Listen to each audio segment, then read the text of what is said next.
But if your competition next door, okay, is giving that flexibility and you're not, trust me, they're going to be landing those millennials. They're going to be landing those A players and you're not. It's just the way it is, textbook.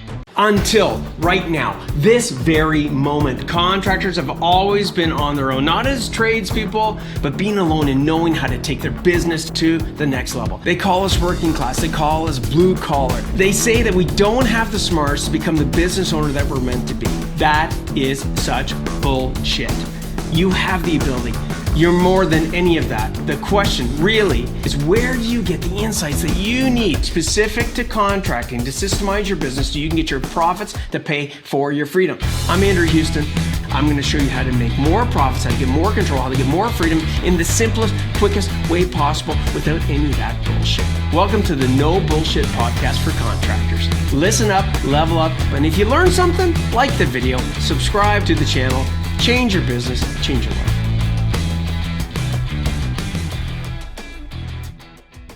Rockstars, Andrew Houston here with another No Bullshit Podcast. Ask yourself this question. Why is your business attracting the worst employees? Or another way of looking at it, why is it not attracting anybody at all?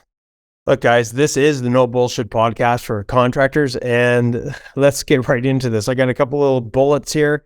It's going to be a short and sweet podcast, probably maybe 5 to 8 minutes max. And I just want to get right to the point of what's causing that to happen, if that is you. So if you're a contractor, it's springtime here in North America, things are starting to ramp up if they haven't already with you. And at some point, you're going to need people if you don't need them already, right now. That could be techs out in the field. That could be people in the office.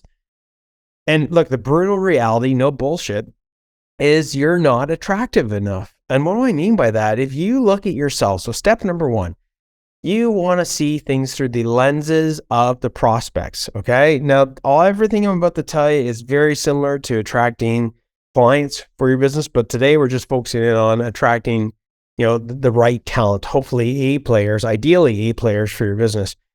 So step number one, you've got to see it through the set of lenses that they're looking at it through. So you've got to, super simple, guys. You can do this if you're already in the office. You can do this real time with me. If you're in the truck, if you're on the job site, no problem.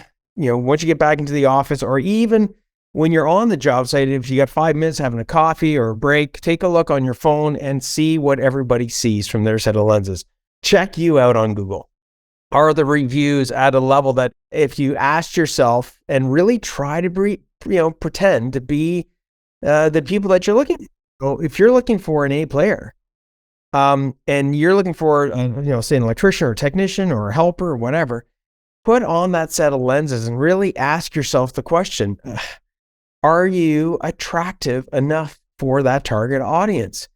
If you look yourself up on Google and your reviews are a 3-star or worse, or anything below a 4-star, you've got to be real and say, look, that's not attractive enough. Your competition, lots of other contractors are looking for the same people as you. And if you don't differentiate yourself, let alone be attractive to begin with, you're not going to get the right people coming to you. You're going to get the people that resonate with a bad review, okay? with bad performance, with bad quality, and all the other things that come with that. So do that on Google. Do the same thing on Facebook. Look your company up on Facebook, on social media, on Instagram, and do a quick little audit of what is it that you see again through that set of lenses, and is it attractive enough or not?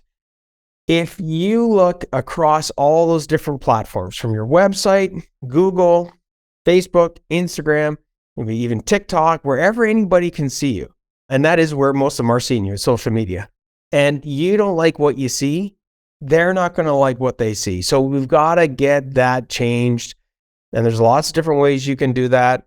Number one is addressing clearly, where are you right now and where do you want to go? So if people aren't saying good things about you regarding your quality of service and how you deliver a great product, if they're not raving about you, then you've got to start putting systems and processes in place. You got to start really building a real business, okay? Not just a job, which to me, most contractors have a job. They're just over broke. In other words, if you remove the owner for more than a day or a week or a couple of weeks, the business starts to tank and eventually wouldn't exist. So take the time, okay? And be real with yourself. Don't bullshit yourself. Step number one, like I said, how are they seeing you through their set of lenses? You might want to get other people's opinions. Maybe get a fellow employee, maybe you're, one of your A players, your lead hand, to take a look at it. Get your office staff to take a look at it. Get your friends and family to take a look at it, because you've got to make sure that you're seeing things through the right set of lenses so that you know what you're dealing with and not bullshitting yourself. Second is to correct some of those things, to move them up. Pick one of those areas. Maybe you're more comfortable with Facebook. Maybe it's Instagram. Maybe it's Google. Pick one of the ones. Use the ICE analogy. ICE stands for what's going to have the greatest impact. What's the thing that you got the most confidence in, and what's the thing that's going to be the easiest, that's going to give you the greatest impact with the most confidence as fast as possible with the least amount of effort. So guys, don't overcomplicate it. Next is, where are you going fishing? If you do have good reviews, if from that set of lenses, everything's good, then the main thing that's happening is that you're not being seen enough, in front of people. And that's going to involve marketing. A lot of times, we try to be, wear so many different hats. One of the hats I'm trying to steer you away from is wearing the marketing hat. It really has become an expertise, okay? You need to have people that know, marketing. And even more specifically, what's tended to happen the last little bit from a marketing standpoint is people are becoming experts in the Facebook, or experts in Instagram, experts in Google, experts in SEO. So pick whichever one of those channels that we talked about earlier that has the greatest ICE impact, right?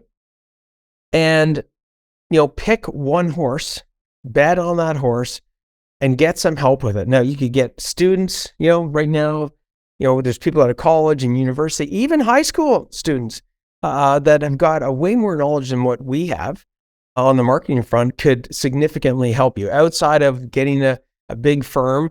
Yes, that's the next level. It's expensive. It is, but it's got, in a lot of cases, if managed properly, becomes one of the greatest investments of all time. So get some expert help. Don't try to do this on your own. If you want to get some insights from us, you want to get us to, do a bit of an audit for you guys to see where things are at on your social media and what are some strategies and a bit of a game plan, we can help you out with that as well. But don't try to do it yourself. And the last one, just to keep it simple, and it sounds simple, is really know your target audience. This principle applies to marketing to get new clients for you as much as it does marketing to get new, A-grade employees. If you don't know your target audience, when I talk about your target audience, I mean, really focus in on what I look at as the secret psychology, a super simple approach to really getting to know your target audience is these 4 things in this order. You can almost look at it like a box, with a set of crosshairs in the middle, right? The first box on the left is like, do you know what their frustrations are? The one on the right, do you know what their fears are? One on the bottom, do you know what their wants are? And the last is, the box bottom right is, do you know what their aspirations are? So what are their frustrations, their fears, their wants, and aspirations? Well, let's just touch on that for a second. Like, when you start to get really clear on some of the frustrations that your target audience has, and in this case, I think they said like 65 to 70% of the new hires, in the coming next 5 years are all going to be millennials. So if you don't have an understanding of some of the potential frustrations that millennial tradies, technicians have, if you don't know what their fears are, what their wants are, what their aspirations are, how are you ever going to be able to attract them? That's like going fishing for a certain type of fish, okay? And you have no idea of what that fish likes or doesn't like. I mean, you might be like, Andrew, that's a stupid analogy, but I'm serious. Like, think about this for a second. Say you're going fishing for a certain type of fish, and it hates worms. I'm not saying that's the case, but let's say that is the actual example. And you go out there, you go in your boat, you fish all day, you're using this bait, i.e. these worms, and it actually turns the fish away. Well, it doesn't matter how much energy or effort you put in. It doesn't matter how early you get up or how big your boat is or, how many times you cast. It just doesn't matter. You're not attracting those fish with the right bait.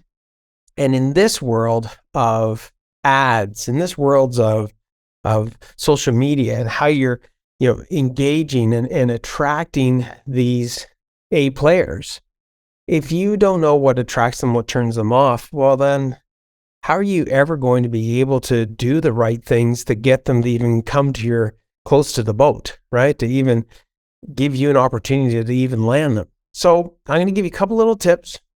I'm going to use millennials as an example. One of the things that millennials are frustrated with when it comes to working for contractors is actually that the contractor is not open to using technology, is not open to using things like social media to promote, is not really getting with the times and automating things and having systems in place and making things seamless and easy, especially from a technology perspective. And they're frustrated because they know that there's tremendous value in using those tools. On the fear side, and I'm just giving one example of each here, okay? You should take this template, the frustrations, fears, wants, and aspirations, and really take some time to put in at least 4 or 5 in each one of these different boxes. And it's going to give you so much clarity to be able to audit, look at the ads you've got, look at your messaging, and be able to say, hey man, am I even talking the right language with these people, or am I actually repelling my target audience? So on the fear side, one of the greatest fears with millennials, and you might not like to hear this, but hey man, it is what it is. Their fear that you're going to want to control them too much. When I say control them too much, specifically in the area of being so strict to say, hey, you got to be here from 8 to 4:30, 5 days a week, with no flexibility to go and, come in a little bit later on Fridays if they want to play hockey or something. You see, millennials want to have that flexibility. They're willing to put in the time. They're willing to put in the 40, 45, 50 hours a week. Trust me. You want to consider giving some flexibility so they can have more of that lifestyle that they want, the balance of lifestyle and the work-life balance. Okay, so their fear is that you're going to want to control them so much that you won't have any flexibility so they can live the lifestyle they want. Now, trust me, you might say, Andrew, I'm not freaking going to be flexible. This is the way it is, come hell or high water. Well, I'll tell you what, you can do that if you want, but if your competition next door, okay, is giving that flexibility and you're not, trust me, they're going to be landing those millennials. They're going to be landing those A players, and you're not. It's just the way it is, textbook. So on the wants and aspirations, I don't even need to go deep into that. All you do is you take whatever the frustration is, you flip it. Okay, you inverse the response, and that becomes their want. You do the same thing for their fears, which becomes their aspirations if you inverse it. So example, when it comes to technology, if their frustration is that, they're worried that you're not going to use technology, then you flip it and you say, hey, we're totally open to using technology. We want to use technology. We want to use systems. We want to make things easy, to implement, to use.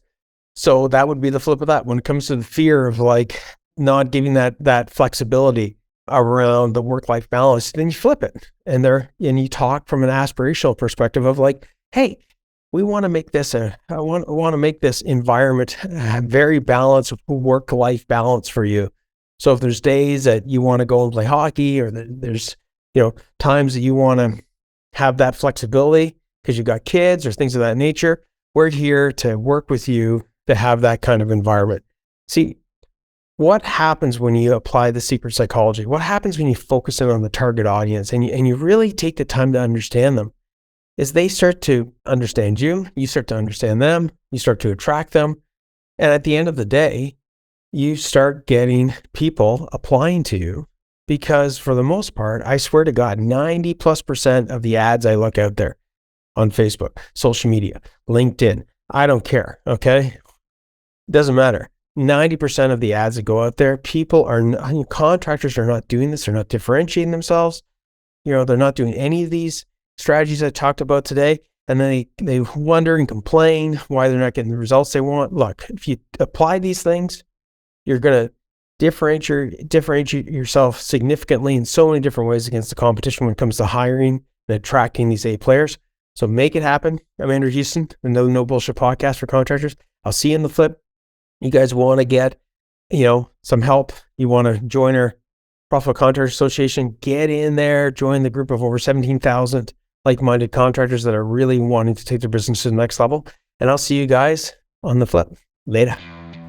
Hey, rock stars, thank you for watching the No Bullshit podcast for contractors. If you enjoyed this episode, hit the subscribe button. And if you're serious about growing and need help, click on the link below. Myself and my team would love to help and give you the necessary tools so you can take your contracting business to the next level. And remember, dominate, delegate, and deliver.